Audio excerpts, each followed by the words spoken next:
மின்மினி and அவ friend கவிதாவை திருச்சியில இருக்க ஆபீஸ்க்கு மாத்திடுறாங்க. ஆட்டோல போயிட்டு இருக்கும்போது நியூ ஆபீஸ் நியூ எம்டிய பத்தி பயந்து போய் பேசிட்டு வரா கவிதா.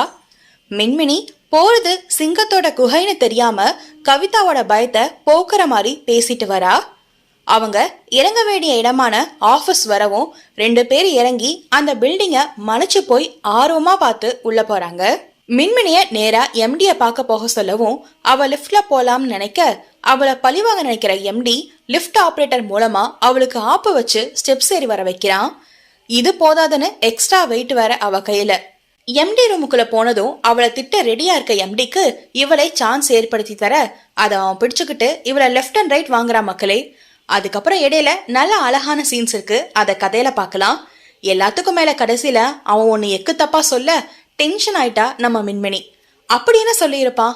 அதை நம்ம நாளைக்கு வரப்போற எபிசோட்ல தெரிஞ்சுக்கலாம் மக்களே. அண்ட் 2 days கழிச்சு போடுறத பத்தி நீங்க சொல்றது எனக்கும் புரியுது டியர்ஸ். ஆனா நான் வேணும்னே அப்படி போடல. என்னோட ஆஃபீஸ் ஒர்க் அந்த மாதிரி டைட்டா இருக்கு. அதான் சூன் இந்த கேப்பை நான் 1 day கம்மி பண்றேன். உங்களை வெயிட் பண்ண வைக்கிற எண்ணம் எனக்கு எப்பவுமே இல்லை. ப்ளீஸ் இதை மட்டும் அண்டர்ஸ்டாண்ட் பண்ணிக்கோங்க டியர்ஸ். தேங்க்ஸ் ஃபார் வாட்சிங்.